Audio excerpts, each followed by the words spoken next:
Tonight on Dateline, despite independence celebrations in the breakaway Georgian province of Abkhazia, recognised by Russia but spurned by the West, are we looking at the catalyst for a new Cold War? Russia now is directly telling all its neighbours that it will be using force in order to ensure its national interest. In other words, it is trying to restore its lost empire.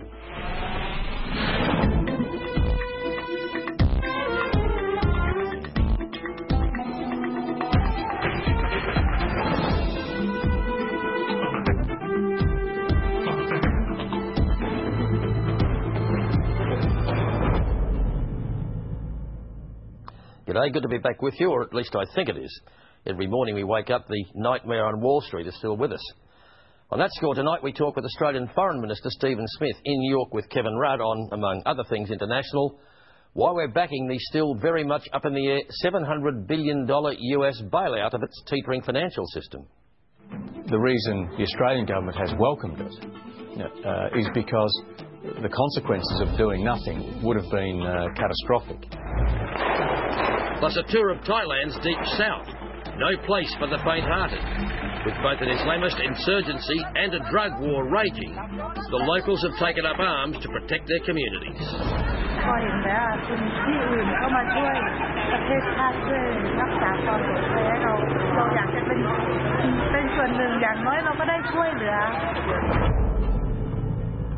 First up, though, Abkhazia might sound like some magical faraway idea, but it's actually a real place that survived wars, communism and ethnic cleansing. Then last month it became the centre of world attention when Georgia and Russia had that violent blow-up. You'll remember that in that conflict the US backed Georgia, and Russia even sounded like it was prepared to bring on a new Cold War over the issue. In a few words, that makes Abkhazia and the neighbouring province of South Ossetia very important indeed. The world's media has almost unanimously painted Georgia as the innocent victim in all this. But Dateline's Nick Lazaredes discovered there's far more to this intriguing story.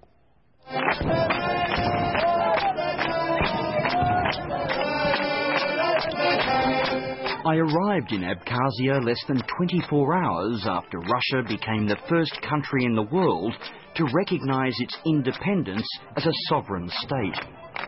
In the capital, Sukhumi, the party had already begun. Abkhazians had been waiting for this moment since they broke away from neighbouring Georgia in 1992, during a bloody separatist war which saw more than half the population flee in terror.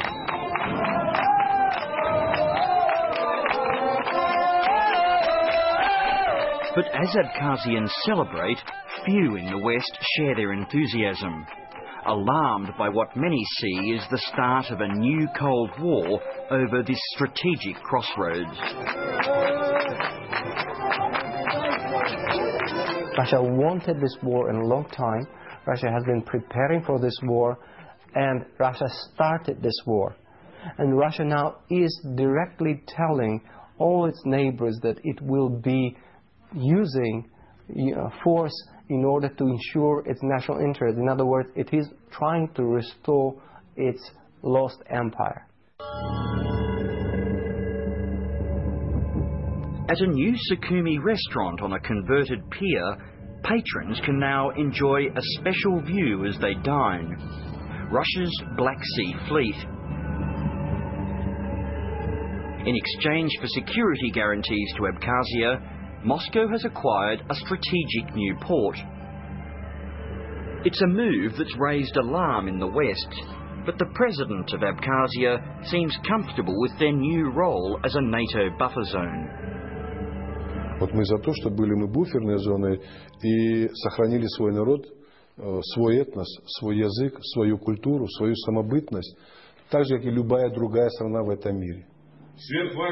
Abkhazia's parliament even held a special session to pay tribute to Russia and its years of support during crippling sanctions. Когда здесь с голоду умирали люди, когда мы детей не могли лечить, нам не разрешали лекарства завозить сюда, в Абхазию. Только Россия оказывала Абхазии гуманитарную помощь, и только благодаря России мы выжили. И сегодня ее обвинять в каких-то амбициях имперских, то это, я хочу слово такое подобрать, чтобы не оскорбить, не обидеть людей. Это кощунство, понимаете как?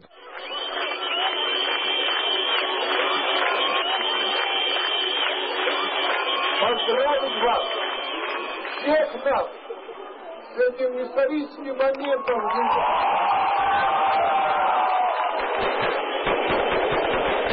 Even as his supporters were celebrating in the streets, Abkhazia's President Sergey Bagapsh was bemoaning the West's lack of support for his country's independence.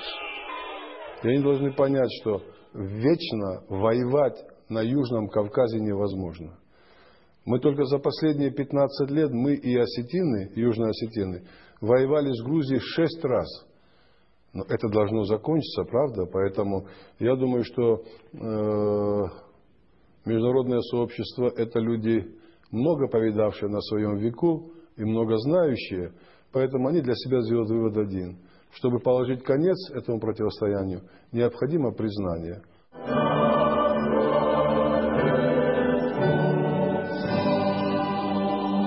Instead, Western nations have roundly condemned Russia's recognition of Abkhazia. It's very upsetting when you are a pawn to some geopolitical games. As the director of one of Abkhazia's most respected humanitarian NGOs, Liana Klachelia has been working hard to restore order in this largely unrecognised state which is claimed by Georgia. I think it's very unfortunate that there has been so much focus on Georgian-Russian relations and there was so little focus about Georgian-Abkhazian relations, and why nobody really was interested in why we don't think it's safe for us to live in a Georgian state. Abkhazians have been living under the threat of a full-scale Georgian invasion for years. And their president believes the recent attacks ordered by Georgia's president Mikhail Saakashvili had the backing of a greater power. Правда в том, что Саакашвили никогда не полез бы ни на Абхазию, ни на Южную Осетию, если не получил бы добро из Вашингтона. Это 100%. Поэтому первое, то, что они полезли с согласия США, это однозначно, это я знаю. И у меня материалов очень много, и у нас материалов, где фотографии есть, где в верхней части Кодорского ущелья инструктора американские обучают грузинских спецназовцев взрывному делу. Прямо фотографии, которые они фотографировали, там бросили это все.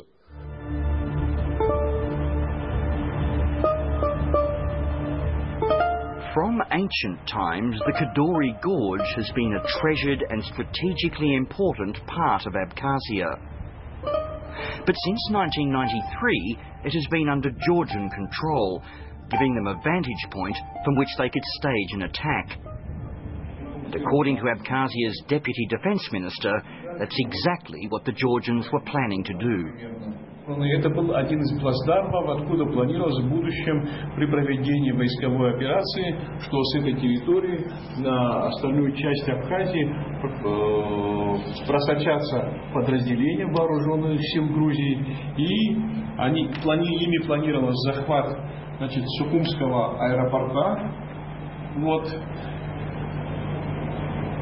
и перекрыть вот эту реку Кадор.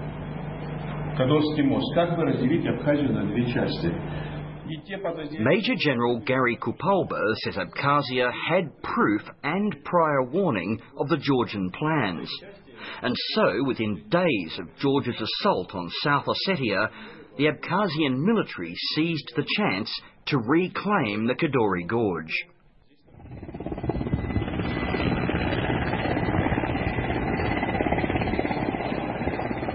With the approval of the Abkaz army, I am the first journalist given permission to visit the Kodori Gorge since it was recaptured. Travelling by army helicopter, I've been provided with an armed escort and a military spokesman to guide me around.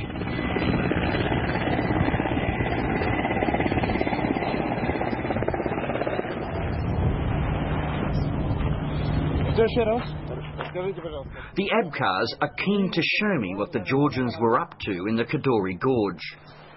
Грузия на протяжении многих лет вооружается очень интенсивно западными странами, такими как Соединенные Штаты Америки, Израиль и так далее. Вот, и как бы лишнее доказательство этому вы видите здесь. We are in the village of Ajara, and my guide, the Abkhaz Army's press officer, Dima, wanted to show me evidence of the Georgian military build-up here.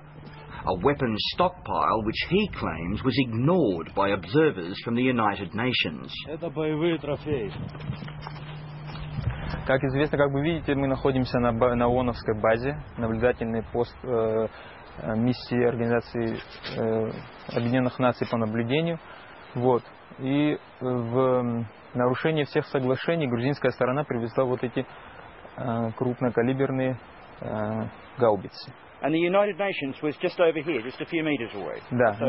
Да, они находились здесь, они должны были следить за тем, чтобы эта зона была демилитаризованная, хотя, как вы видите, это все оружие, то, что вы видите, это все грузинское оружие, трофейное.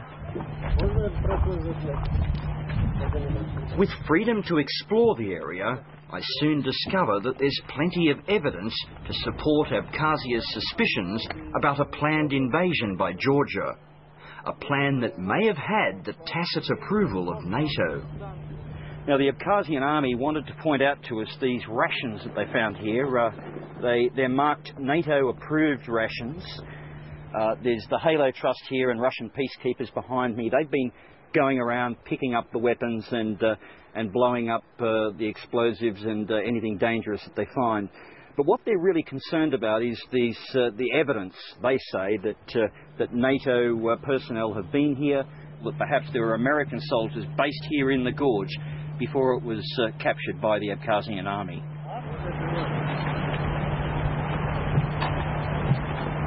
Вот сухой боек. Почему-то все на английском языке. Не на грузинском, не на другом. Все на английском языке. But Georgia's government prefers to sidestep questions about why it was stockpiling arms in the Kadori or who supplied them, instead pointing out that the Abkhazians and Russians attacked first.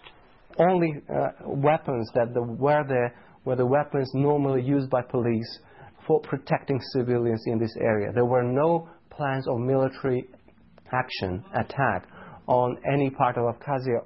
When the Abkhaz get there and the Russians, and they see Western supplied weapons because the Georgian army has been modernized by NATO countries, they say, you didn't notice them. Well, they did notice the fact there were weapons, but they simply didn't say what sort of weapons. Colonel Christopher Langton has served as both deputy head of the UN's mission in Abkhazia and as Britain's defence attaché in Georgia, and is now a leading military analyst. He says the UN had noted the arms stockpile in the Kadori and reprimanded the Georgian government, but that observers didn't bother trying to identify the weapons' origins.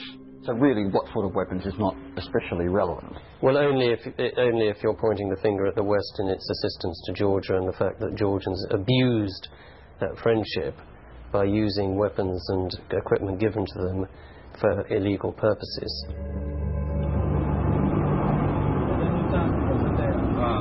Just a few kilometres down the road lies the village of Chikolta.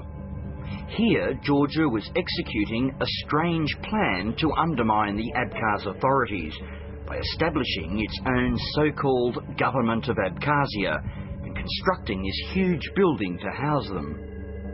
Now, the Abkhaz soldiers who control the area laugh off the attempt as ludicrous. И в этом здании они сидели и распределялись всеми инфраструктурой власти. Они считали, что это государство абхазское.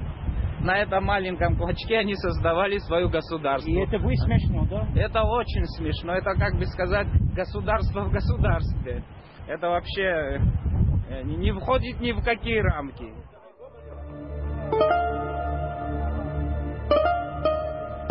A group of 7 Georgian monks are the only residents left in Kodori Gorge. Locals were given just 30 minutes to leave before the Abkhaz army advanced. Deputy Ambassador Lazaredes insists ethnic Georgians were the innocent victims of last month's hostilities. Anyone can have any suspicion, but the fact of life is that it was Russians and Abkhaz that invaded and attacked the ethnic Georgian enclave there and ethnically cleansed it. In fact, Lazaredes says Abkhazia played a pivotal role in a Russian effort to topple the Georgian government. Simultaneously, Russia invaded Georgia from Abkhazia as well. Russia completed the ethnic cleansing of Abkhazia from Georgians and invaded deeply into Georgian territory in the western Georgia. So we, in fact, had a war on the two fronts. It was a planned war designed and directed at the destruction of the Georgian statehood. First immediate goal was a regime change.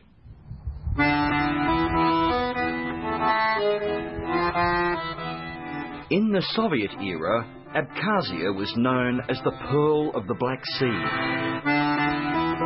Its tree-lined boulevards and Art Nouveau buildings became a summer resort for the Communist Party's elite. But ethnic tensions had been simmering here ever since the Georgian-born communist leader Joseph Stalin had Abkhazia's political elite executed and handed the territory over to Georgia. Years of widespread Georgian settlement soon followed. But when the USSR collapsed, decades of festering ethnic hatred boiled over. We are standing now at a place where we used to have the Institute of Abkhazian History, Culture and Literature. And this place was burnt down by Georgian soldiers during the fighting in 1992.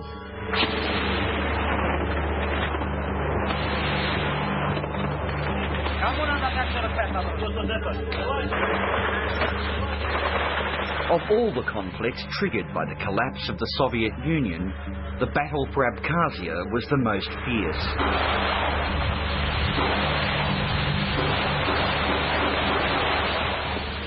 When Abkhazians sought to throw off their Georgian rulers in 1992, the descent into chaos was almost immediate.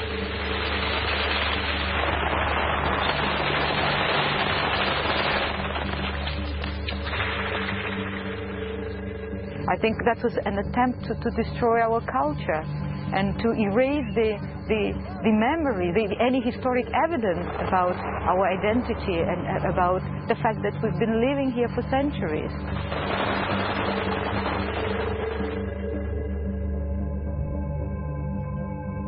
Liana wants to show me around Sukhum's old parliament. This bombed and blackened building bore the brunt of Georgian anger over the 1992 Abkhazian plan to secede. The MPs were literally sitting in the building of the parliament when the Georgian bombs started to drop on their heads. Also in other countries. For Liana and many other Abkhazians, the assault on the capital Sukhumi was Georgian nationalism out of control. But they're not the only breakaway province to face Georgia's wrath. There was a terrible feeling of déjà vu for the Abkhazians last month when Georgia attacked South Ossetia and its capital, Tskhinvali. We were absolutely shocked to watch how Tskhinval was bombed on the night from the 7th of August to the 8th of August. We were horrified to see that nobody really interfered in those fatal 14 hours to stop the Georgian side from bombing Tskhinval. And even before the Russian troops were introduced, there was a Security Council. And it was absolutely shocking that the American representatives didn't want to support a resolution that would call on both Georgia and South Ossetia to stop hostilities. Это город Тскhinval, город, который ночью 8 августа начала бомбить грузинская армия, чтобы уничтожить, чтобы стереть его с лица земли. Очень трудно, порой невозможно передать словами то, что я увидел и то, что я услышал в Осетии. Guram Akwab is the director of Abkhazia's only TV station. As news of the Georgian assault on South Ossetia broke, he and his team headed there to document the drama.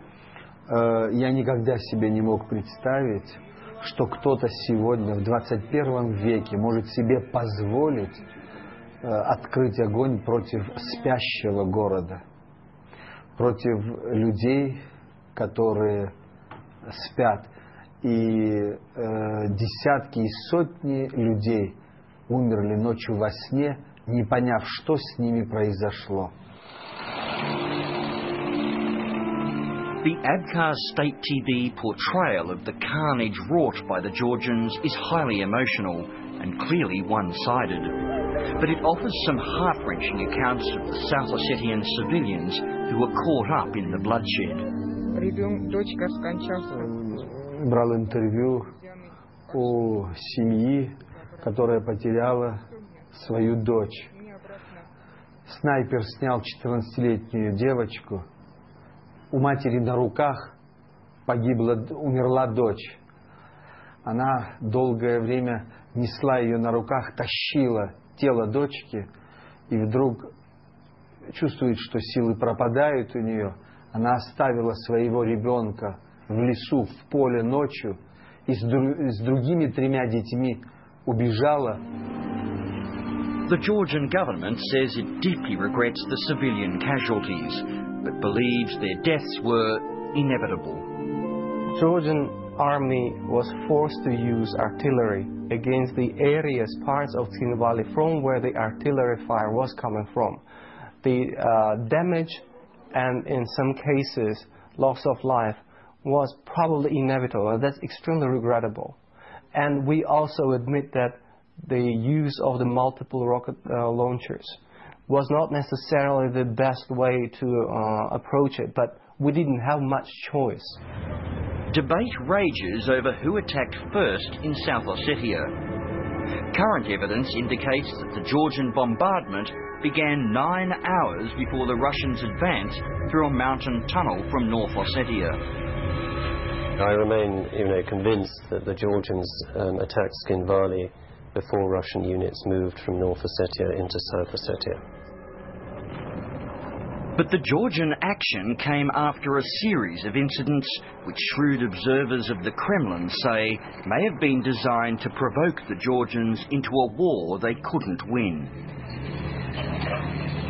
I don't know if trap is the right word, but I would certainly say that a number of things have been going on which would have definitely provoked Saakashvili into some kind of action at some time, and they did. So the provocation was deliberate. I'm in no doubt about that. As Georgia and other nations in the region move under the NATO umbrella, Colonel Langton says the West has simply ignored Russia's security concerns. The US and its partners did not understand the strength of feeling in Russia when people were telling them about it for many, many years. And they ignored that. They ignored the sensitivity of Russia, and that was a huge mistake.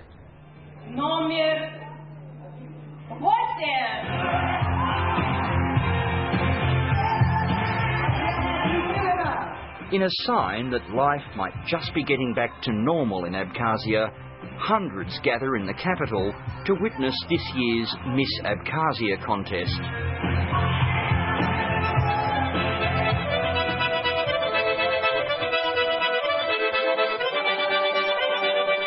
Abkhazians can enjoy this moment.